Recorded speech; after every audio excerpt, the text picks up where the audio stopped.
Hola, a continuación, junto a mis compañeras de la carrera de fonoaudiología, les explicaremos los conceptos básicos de fonética y fonología. Para comenzar, debemos saber qué es fonética y fonología. La fonología se encarga de estudiar los patrones de sonido de la lengua por su función distintiva dentro de una lengua particular. Y la fonética se encarga de estudiar los sonidos del habla. Es una disciplina que tiene evidencia empírica, es decir, se manifiesta y obtiene su estudio de los hechos del habla, realiza un estudio acústico, fisiológico y perspectivo del habla, es decir, su fuente de estudio estará en los sonidos que se producen cuando hablamos, por eso está encargado de sistematizar los elementos fónicos. Dentro de los objetos de estudio de ambas disciplinas, encontraremos que en la fonología será el fonema y en la fonética son los fonos y las variantes de estos que serán los alófonos. Pero, ¿qué son los fonemas y qué son los alófonos? Empezaremos definiendo qué son los fonemas. El fonema es la unidad mínima de sonido lingüístico. Este puede cambiar el significado de una palabra o cambiarla a una inexistente.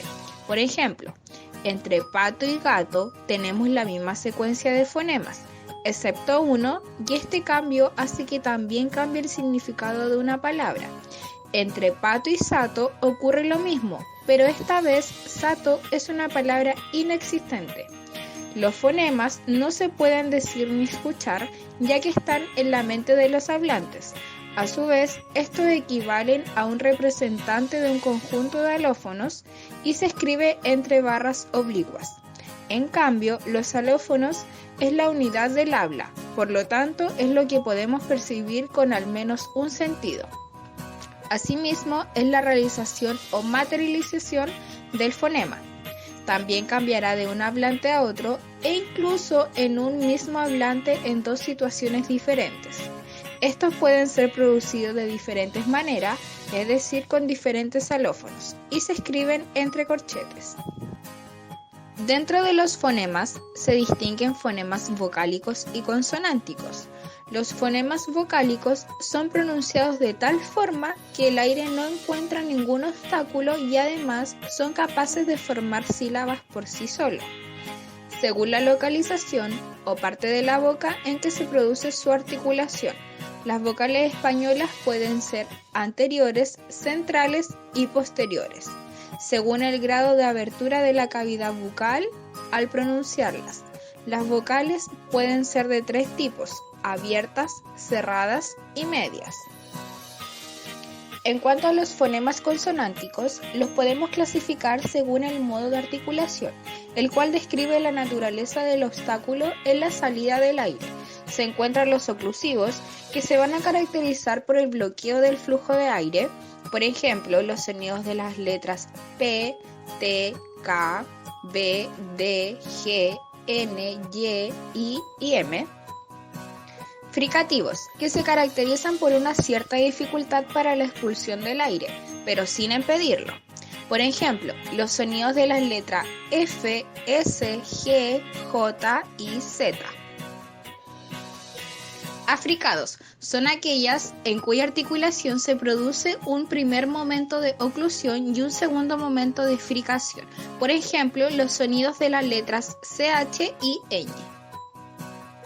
Laterales, aquellos en que la lengua se sitúa en el centro superior de la cavidad vocal, provocando la salida del aire por sus laterales.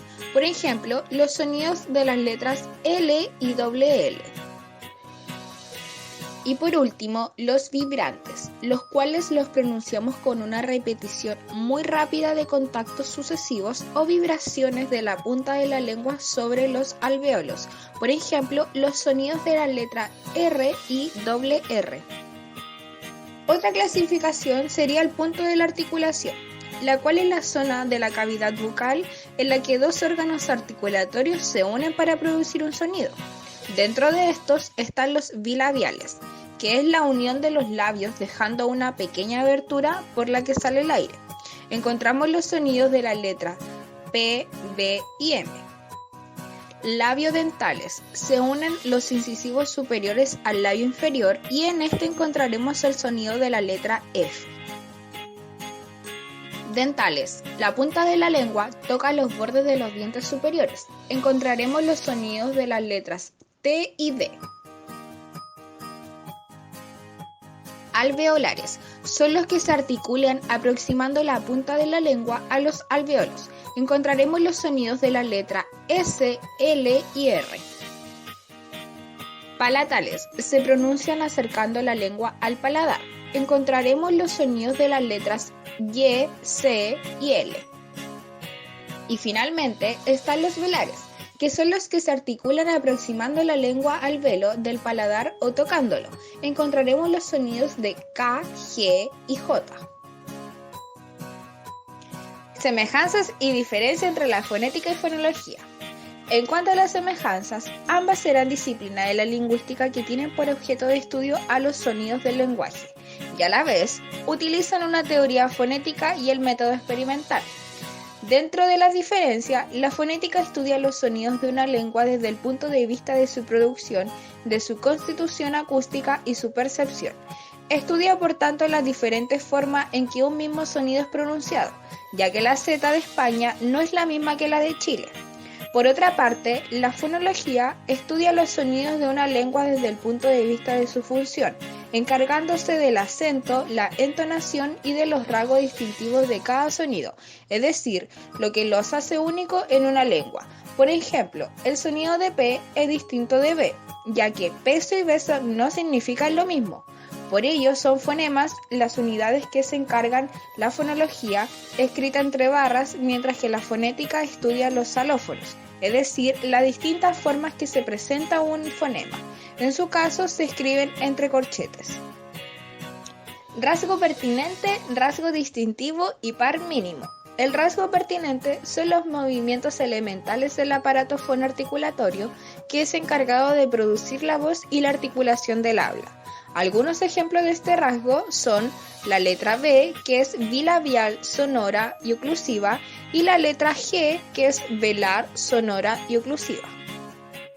En relación con el rasgo distintivo, es la propiedad acústica o articulatoria de los segmentos fónicos lingüísticamente relevantes y que puede presentar dos o más posibles valores contrastivos. Por ejemplo, en la palabra pala, la P es oclusiva, bilabial sorda y en esta consonante hay vibración de las cuerdas vocales. Y en la palabra bala, la B es oclusiva y bilabial sorda. Podemos ver que las dos palabras tienen significado totalmente diferente. Por último, el par mínimo. Está constituido por dos palabras que difieren solo por un segmento fonológico situado en idéntico contexto. Por ejemplo, sordo y gordo es un par mínimo para S y G en español. Llamo y llano es un par mínimo para M y N en español. Alfabetos fonéticos. Para representar los sonidos de las lenguas, ha sido necesario elaborar alfabetos fonéticos. Dentro de estos se encuentra el alfabeto de la AFI y RFE. El alfabeto de la AFI permite representar los sonidos y fenómenos de todas las lenguas de una manera totalmente regularizada, precisa y única. El otro alfabeto fonético es el de la Revista de Filología Española o por sus siglas RFE, el cual está expresamente diseñado para ser utilizado en países del habla hispana, ya que permite representar sonidos y fenómenos del español. El uso de estos alfabetos para la fonoaudiología es de gran importancia para la comunicación al momento de pronunciar palabras o tener una determinada conversación, al igual que nos facilita pronunciar y corregir ciertos sonidos que hacen parte de nuestra lengua. Y por último, ¿cuál es la importancia de la fonética y fonología para la fonoaudiología? Nosotras como futuras especialistas en comunicación humana debemos saber de fonética y fonología, ya que esto nos permite conocer detalladamente los modos y puntos articulatorios de cada fonema o sonido lingüístico y cómo se organizan entre sí, siendo esto clave para comprender el sonido y su representación.